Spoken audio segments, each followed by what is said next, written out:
അസമിലെ ഹൈലാകാണ്ടി ജില്ലയിൽ 15 വയസ്സുകാരി വീടിനുള്ളിൽ കടന്ന് കൂട്ടബലാത്സംഗം ചെയ്ത് ക്രൂരമായി കൊലപ്പെടുത്തിയ സംഭവത്തിൽ 17-കാരനടക്കം 3 കൗമാരക്കാരെ പോലീസ് അറസ്റ്റ് ചെയ്തു. ഹൈലാകാണ്ടി നാഷണൽ ഹൈവേ 6-ന് സമീപമുള്ള അലോയിച്ചോറ മേഖലയിലാണ് രാജ്യത്തെ നടുക്കിയ ദാരുണമായ സംഭവം നടന്നത്. ശനിയാഴ്ച രാത്രി 11 മണിയോടെ പെൺകുട്ടി വീട്ടിൽ തനിച്ചുള്ള സമയത്തായിരുന്നു പ്രതികൾ അതിക്രമിച്ചു കയറിയത്.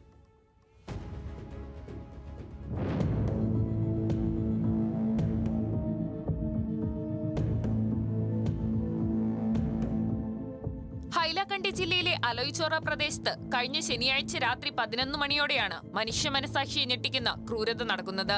ബന്ധുവിന്റെ വീട്ടിൽ നടന്ന വിരുന്ന് സൽക്കാരത്തിൽ പങ്കെടുക്കാൻ കുടുംബത്തോടൊപ്പം പോയതായിരുന്നു പെൺകുട്ടി. എന്നാൽ ബന്ധുവുമായി ചെറിയൊരു തർക്കമുണ്ടായതിനെ തുടർന്ന് കുട്ടി മാത്രം വീട്ടിലേക്ക് തിരികെ പോന്നു. വിരുന്ന് കഴിഞ്ഞ് വീട്ടിലെത്തിയ കുടുംബാംഗങ്ങൾ കണ്ടത് വീടിന്റെ തറയിൽ ക്രൂരമായി കൊല ചെയ്യപ്പെട്ട് കിടക്കുന്ന കുട്ടിയുടെ മൃതദേഹമാണ്.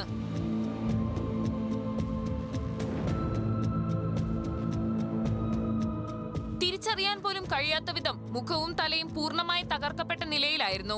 കുട്ടിയുടെ സ്വകാര്യ ഭാഗങ്ങളിൽ ഇരുമ്പ് കമ്പി കയറ്റിയ നിലയിലായിരുന്നു മൃതദേഹമെന്നും പോലീസ് പറയുന്നു.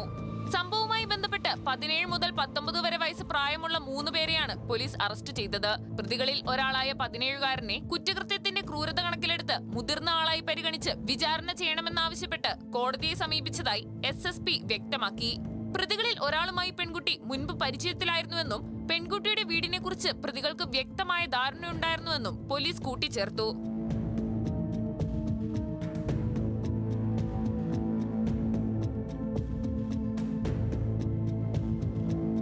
പ്രതികൾക്കെതിരെ ബലാത്സംഗം, കൊലപാതകം എന്നീ വകുപ്പുകളും പോക്സോ നിയമത്തിലെ കർശന വകുപ്പുകളും ചുമത്തിയിട്ടുണ്ട്.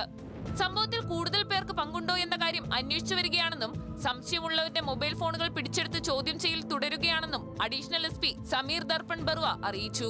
സംഭവത്തെ തുടർന്ന് വൻ പ്രതിഷേധമാണ് ആസാമിലെ ബരാക്പാലിയിൽ അരങ്ങേറുന്നത്.